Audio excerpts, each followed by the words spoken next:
Hey guys, so today you and I are going to talk about test-driven development and how it helps. So let's get into it.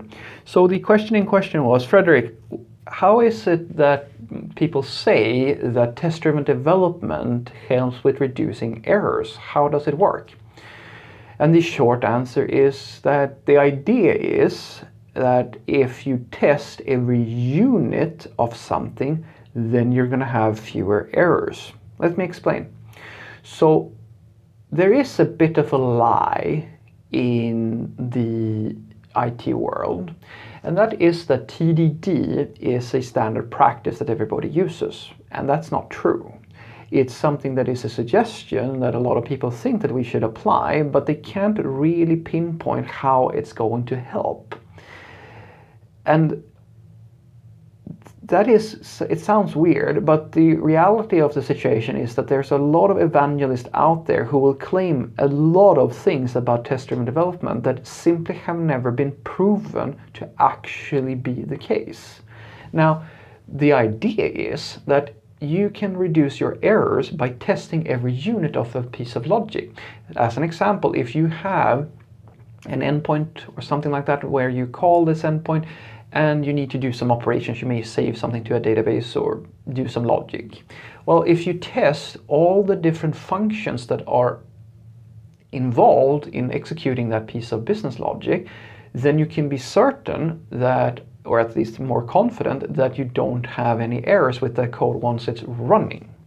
Now, this is true in theory. If you send, as an example, two numbers and you're going to add those together, and you test, as an example now, that there is a function that can add these two numbers together, and then you check that when you add them together you get the correct sum, and then you check that, as an example, you will have to create an integration test as well to check that there is a endpoint that you can actually call.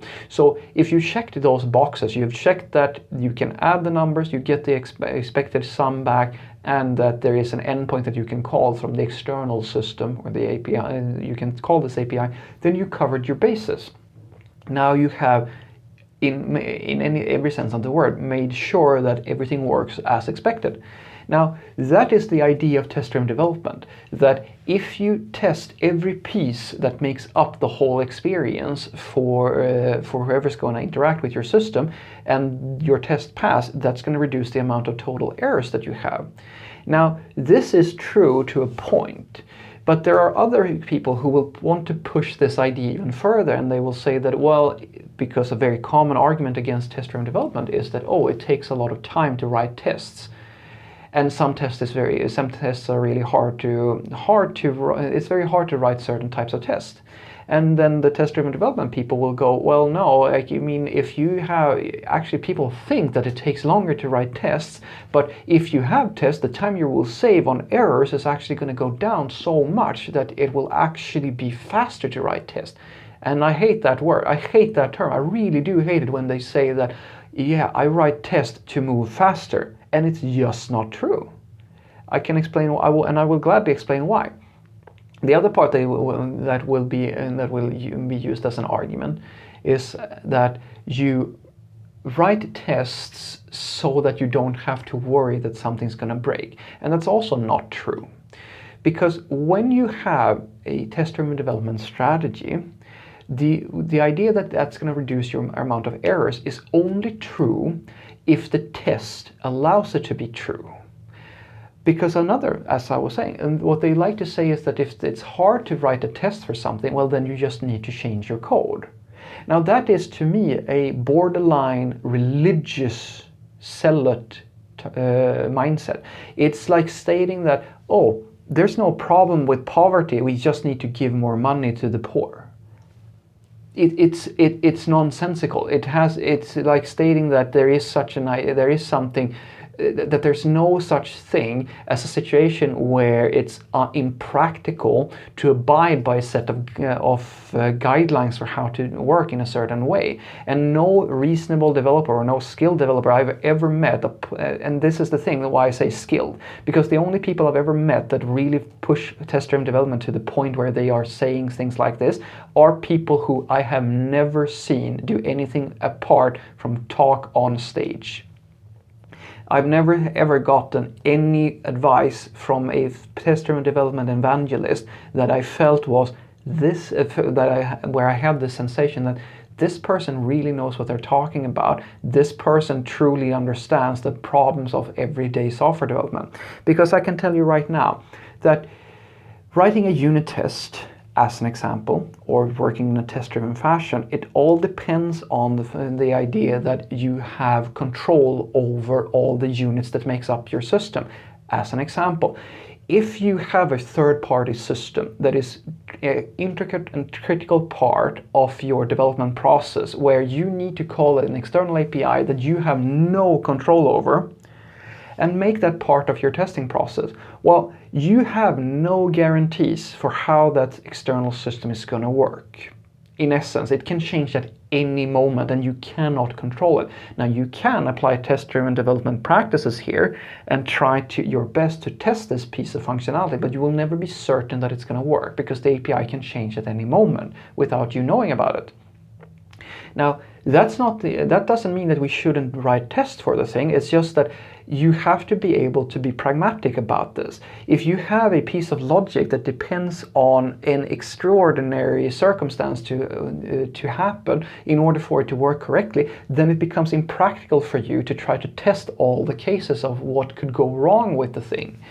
And the idea that the amount of errors are going to be reduced just because you have a test, well, it is true to a point, because the things that you could do wrong on your side, well, those errors are going to go down for sure. They're absolutely going to be reduced if you write tests. But that doesn't mean that having a test just guarantees you that this thing is always going to work. Now, I'm not saying that people are arguing this, but what's very weird is that we communicate outwards to new developers that if you want to move fast, you should write tests, when the reality is that it depends on the situation.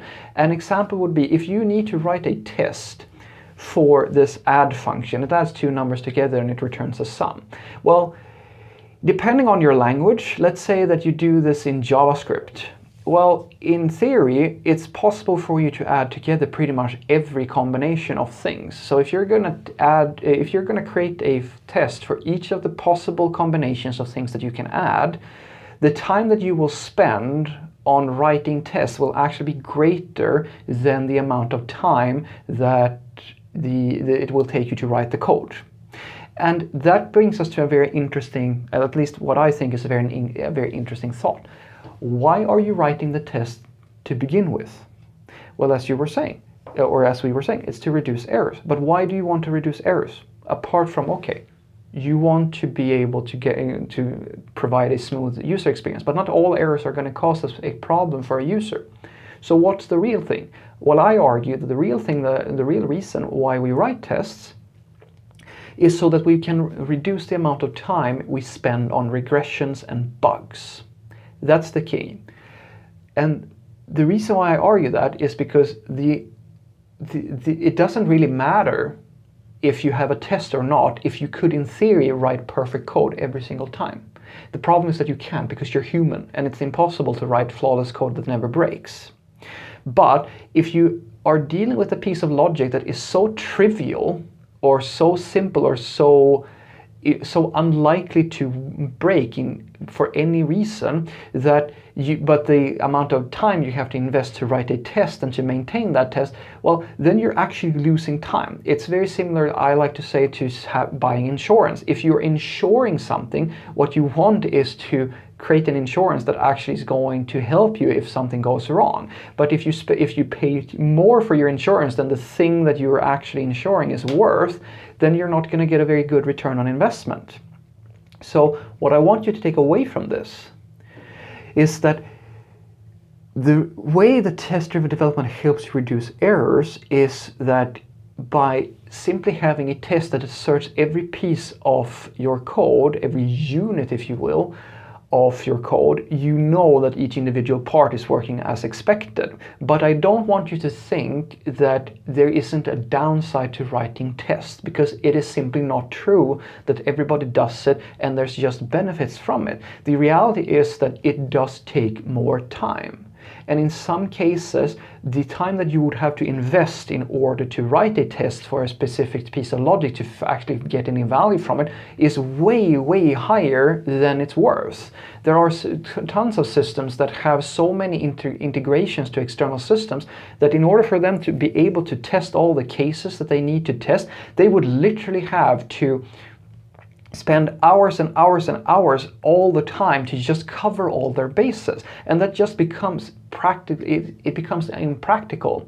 So don't get swept up by this idea that you should always write in a test-driven fashion and there is no downsides to writing tests, because there is. It's a trade-off. You have to understand when it's a good idea to write a test. Hopefully you're going to come to the conclusion that by default it's probably a good idea to write tests, but you also have to be able to be a bit pragmatic about it and don't get too religious about it. Have a great day.